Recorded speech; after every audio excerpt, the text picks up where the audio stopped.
Today's session is creating exemplary leadership, exemplary leaders.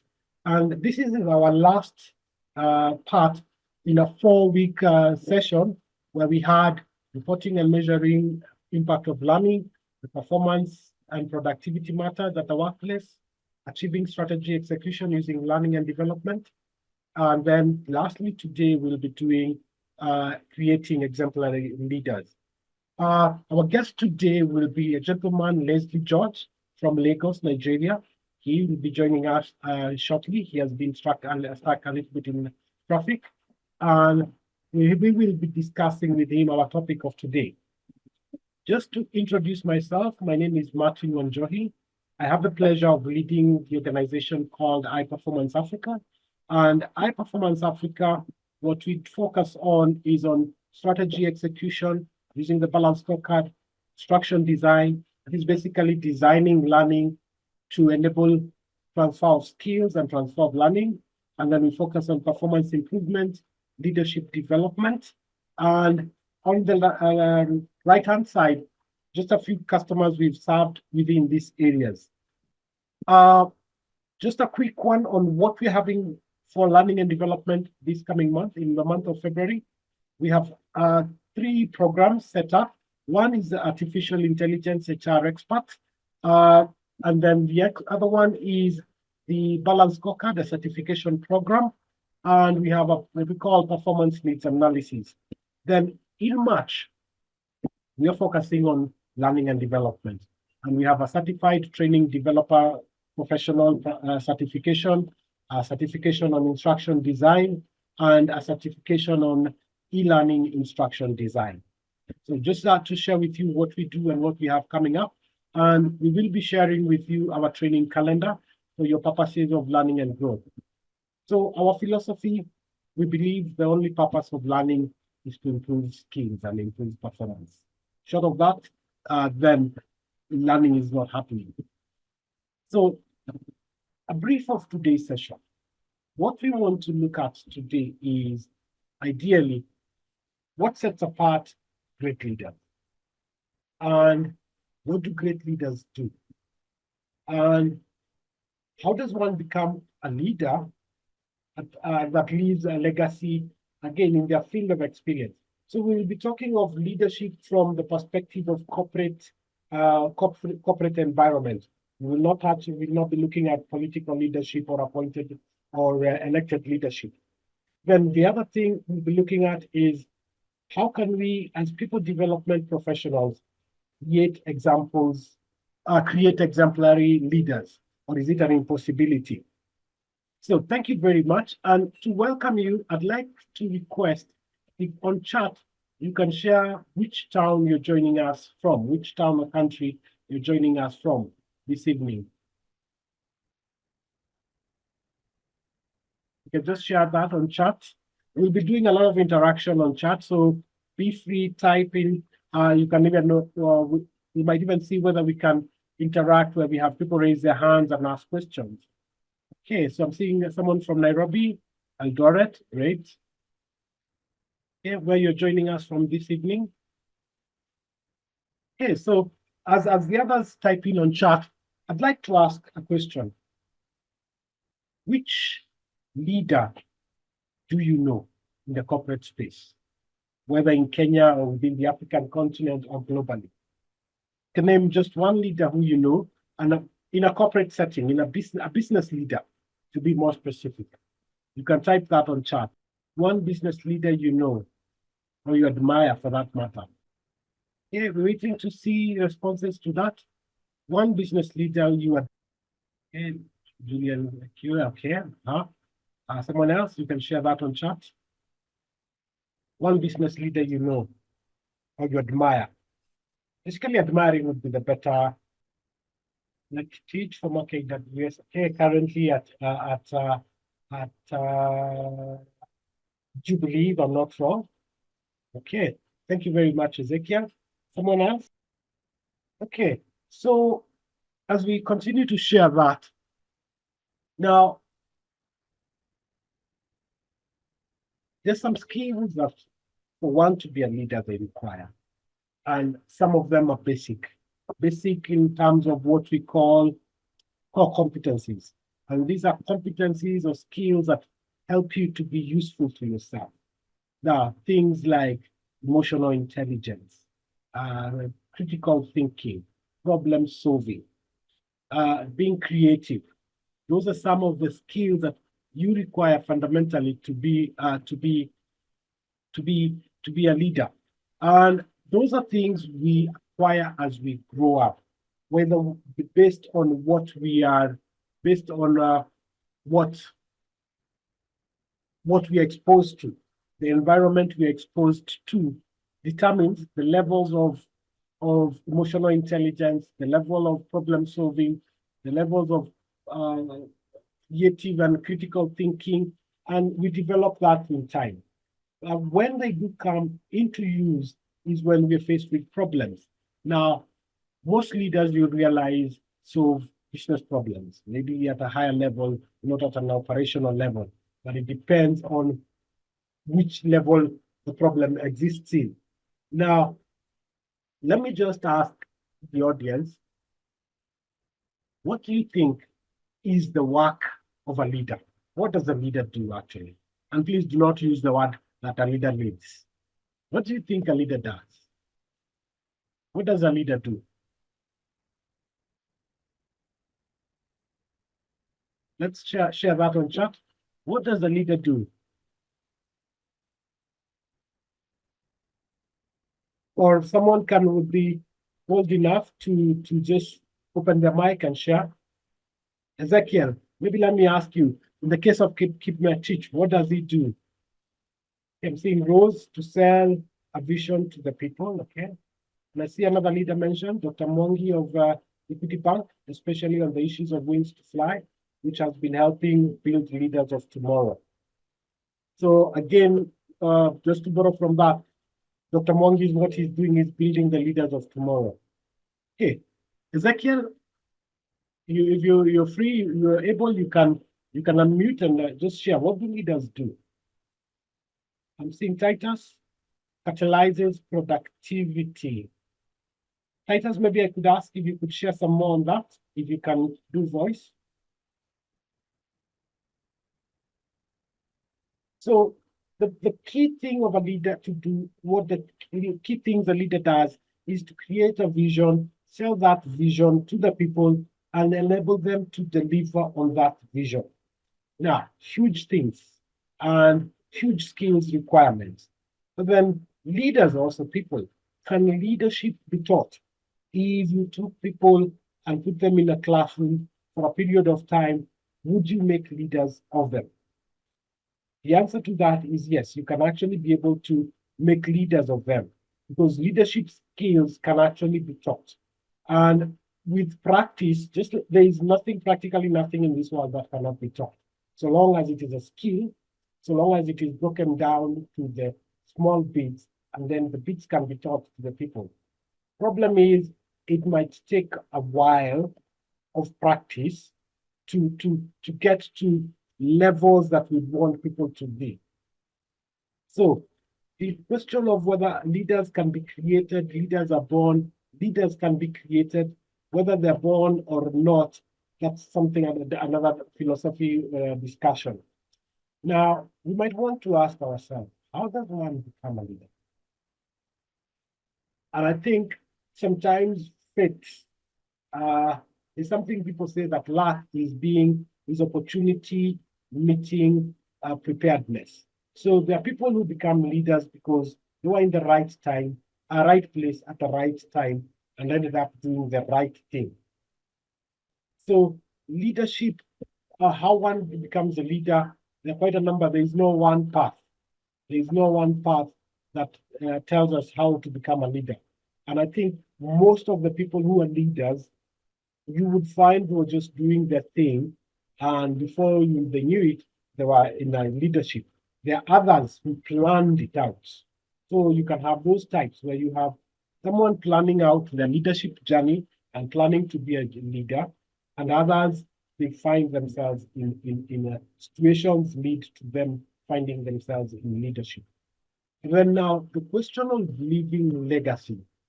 is what is it that that leader is going to do that will be ingrained in people's minds. Now, good example, Premier Foods, the CCC, we also that clip. The CEO is leaving and everyone is in tears. Now, this month at least, I had the opportunity to meet two employees who worked in that organization and were there at that time. And the things they mentioned, why there was that feeling, they felt the CEO or their leader was actually like one of them. He understood them. He would listen to them. And these are some of the skills also you need. They're listening here. And he was empathetic and he was down to earth. And the things that he did left memories to those employees who worked. So let me just ask again here, what are some skills you've seen in leaders that you've admired? Again, question to you guys, and you can share on chat. What are some of the skills you've seen in some leaders and you have admired? Leadership skills, that is.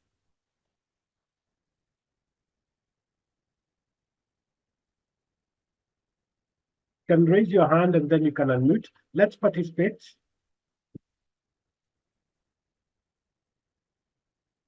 You can raise your hand and then you can unmute and share your thoughts. There are no wrong or correct answers. It's a learning session, so your input, my input, we all get to learn.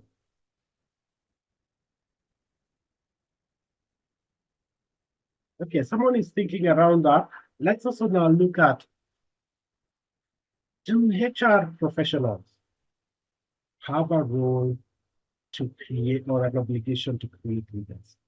Okay, I'm seeing Bernard, some key skills, competencies, consistency, perseverance, and focus.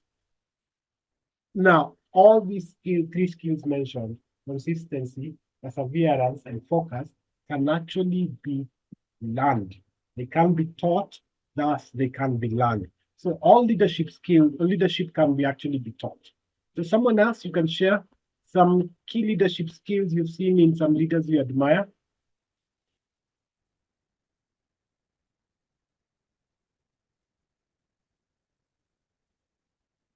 You can share on chat.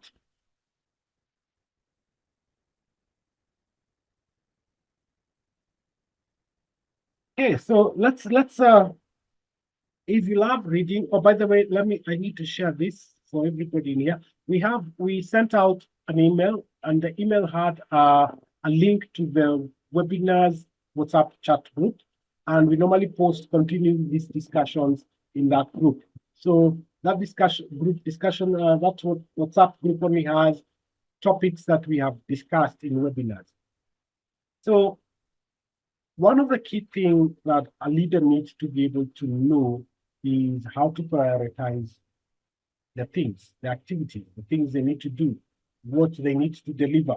And we get into period of time that we're all busy. And as a leader, then how do you prioritize your team? And here's where I want to ask. I guess we might all be familiar with the Eisenhower model, but are we familiar with the Eisenhower model, but for leadership? If you've come across that, the Eisenhower model for leadership. Okay, I'm seeing a no. Are we familiar with okay?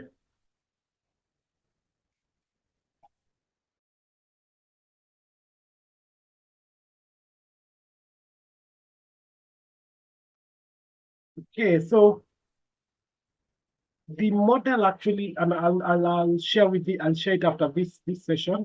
The model provides a leader on what things to focus on, what to pay their attention to, and also those areas that are given focus priority also require some skills. And competency levels or competency framework for leadership do exist. And the more one practices their leadership skills, the more they're able to improve their leadership skills. And we will be sharing that also, the leadership competency framework. Then also there is something else. There is the level of leaders.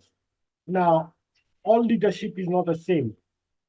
The first level of leadership is your self-leadership. You cannot lead others if you can't lead yourself. And then the second level is the leader. The first is the leader of self. The second is the leader of others. And then now this is where we have someone who's a supervisor or a team lead who's supervising others. Then we have a leader of teams. And these are people who are leading teams. Then we have leaders of managers or leaders of leaders. And CEOs would fall in this category, leaders of leaders. Then we have leaders of organizations.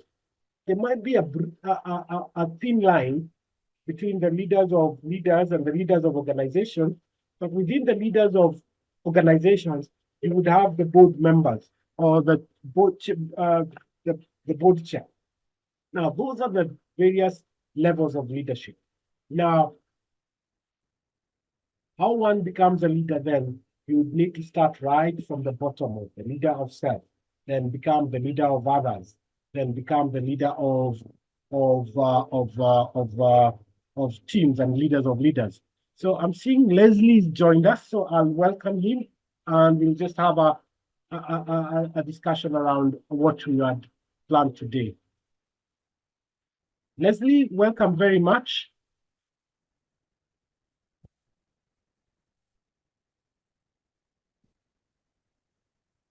Leslie, welcome to our session. Good evening. Good evening. How are you? Sorry, I'm late. No problem at all. I'm fine.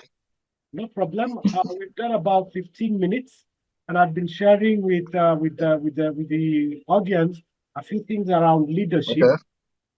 And we talked a little bit about leadership qualities, leadership competencies. And maybe before we go on, I'll just have you introduce yourself, and then we can pick up. Okay. Okay. So good evening, everybody. My name is Leslie George. I am a business management, human resource advisor, consultant, and I've been at it for a long time, about 2 decades plus 3 years. My main area is performance, effectiveness, and leadership. And that's basically where I function, and strategy. That's basically where I function. So I'm glad to be here. Thank you. Thank you very much, Leslie. And I think what we're going to do, we're going to make best use of the time we have remaining. And maybe what we can just look at is, in your opinion, how can HR, most of the audience with us is HR, how can we in the people development profession create exemplary leaders? Oh, okay. Okay, let's start with that.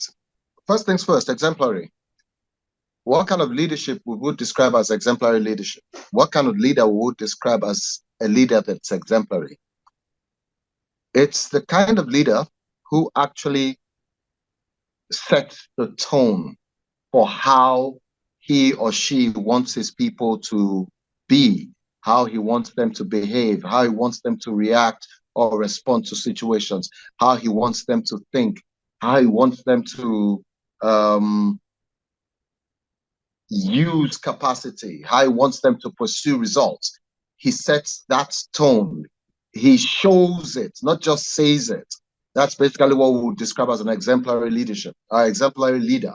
He shows it. He's not just saying it. He's not the do as I say. is the do as I do kind of leader. And that's basically the kind of leader that creates, or that is who would describe as exemplary. Now, how would HR create an exemplary leader? We have to start from leadership development. We have to ask the question, what is HR seeing? What is the organization seeing? What is the organization saying that, oh, this is the kind of leader that we want? These are the characteristics or the traits of the kind of leader that we want in this organization. If we say that, then it means that the organization will have to create something of a competency framework for leadership, a leadership competency framework that tells us that tells us the characteristics, that tells us the behaviors, that tells us the skills, that tells us the experience level, that tells us not just how do I say this? Not just the job description of a leader, but also the person specification of a leader. Now, HR takes that and runs with it. We're asking ourselves the question, what do we do for us to be able to create the exemplary leader? First, we're asking the question of the leaders that we have in the organization. Are they exemplary? If they're not what we would rightfully describe as exemplary leaders, it means that if we want to create exemplary leaders, we're going to have to start from scratch. Because if we have exemplary leaders existing within the organization, what we would have to do is just create what we describe as a template. In other words, through mentorship, through coaching, through shadowing, through all that, it becomes easy for us to communicate the kind of leaders that we're trying to build, the kind of characteristics that we want to see, the kind of traits and all that. But when you don't have it in the organization, HR is going to have to create the kind of leader that we want the organization to see from here on out. And that's a lot of work, because you're going to have to say, how do we create the kind of leaders that are different from the kind of leaders that are already existing? Because leadership in any organization is a system, and there's a problem with systems. Let me explain. If we want a system to change, we're going to have to first change the system. Then we will bring new people in to hold that change in place. But if we tell ourselves that, oh, we want to change the system, and we're bringing people in order to change the system, you see, the system is superior to the people that are coming in. The system will consume them. That is one thing that will always happen every time you're trying to create change within a system. First, change the system before you do that. But you can't change the system in this regard. So you're going to create a system that is separate from the one that exists. And we're going to create a competency framework for leadership. That is where leadership programs and leadership initiatives within the organization, how we're raising leaders, new entrants, where you start to do, what do you call that thing? Where you start to do training for, development for management trainees, leadership development management trainees.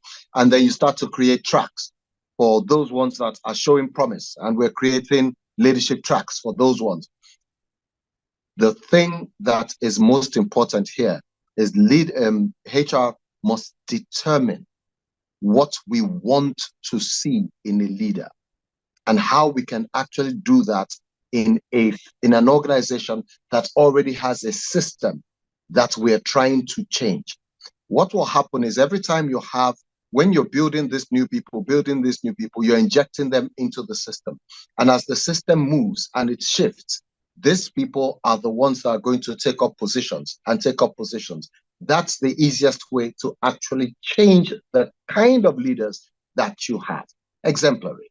But as I said, if we are telling ourselves that, oh, we're just hired young people, energetic young people who are thinking differently, the system will consume them. So that is basically one of the many ways you can actually do this. Thank you. Thank you very much, George. And that was very intensive and very much loaded. Now, thanks. So let me just ask, and we're just coming to the tail end, and unfortunately, and I think I'll have to invite you for another session. Yeah. Okay. What do you think sets apart ordinary leaders and great leaders? What would make ordinary leaders? What would set What apart? would make ordinary leaders? Yes. What sets them apart? Yes. Okay. First things first. Somebody said that the job of a leader is to create other leaders. No, that's secondary. The first thing is the job of a leader is to meet the goals that are set by that organization for leadership. That's your first job. In other words, results, because that is why you're in that place. Raising other leaders is secondary.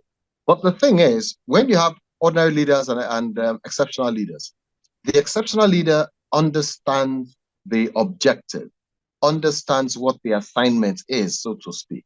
The exceptional leader has what we'll describe as the kind of traits that we can easily recognize.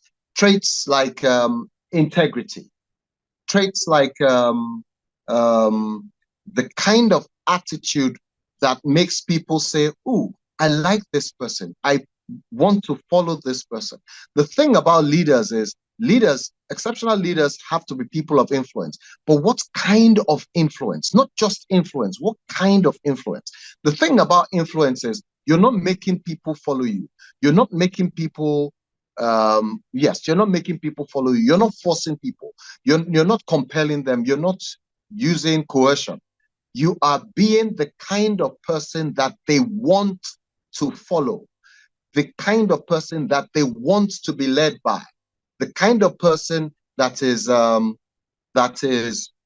result-oriented, that sees the goal and what needs to be achieved and understands how to move people in that direction. The ordinary leader, he's not doing that. The ordinary leader is the kind of leader that is leading by coercion, is the kind of leader that is leading by fear. You have to be a leader that is using what we describe as, the kind of authority would be what we call personal power. Positional power is the authority or the power you have by virtue of the position you occupy. But personal power is what you bring to that position. Every leader that is exceptional is what we'll describe as a leader that exercises personal power. You have people skills. You have a reputation that people want to follow. You're the kind of leader that is concerned about what happens to your people. You understand what the objectives are, and you're always on hand to help them, to lead them, to guide them, to motivate them. The ordinary leader is not thinking in that regard. He's the kind of leader that is saying, I want results, I want results, I want results. The exceptional leader is saying, I want results, but I need to know if you are lacking in any way so I can assist, so I can help hold you up. That's what makes the leader exceptional. It's not just using people, it is working through people. And while you're working through those people are achieving goals, and at the same time, they are achieving the goals that they have as individuals. Because as an exceptional leader, those the people that you lead, their own career, their own concerns, their own direction, and everything that concerns them, it matters. Those things matter to you, and you recognize that it's important for these people to build what they need to build. It's important for them to be able to move in this direction and know that, oh yes, this leader has my back. This leader is standing for me. He's supporting me. In organizational behavior, yes, we have this concept. We have the concept of what we call discretionary behavior. Discretionary behavior is you, as an individual, going above and beyond the call of duty. You're doing those things that you believe that, oh, it will be helpful to the organization, but nobody's asking you. You're not being forced to. Nobody's pushing you. You're doing it because the organization needs this thing done. Okay? So you're going above and beyond the call of duty because you want to. That's what makes it discretionary. But then there's what we call consideration behavior. That is a leader that is looking at his people and is saying that, look, these people, what matters to them? Their own career path, their own direction, their own dreams, their own goals, and all that. It matters to me. Those things matter to me. And I'm going to do everything I can to help them realize those things. You see that consideration behavior. It is what inspires discretionary behavior. People will go above and beyond the call of duty when they believe that the leader is in support of what matters to them, is standing and driving what matters to them. He's standing with them.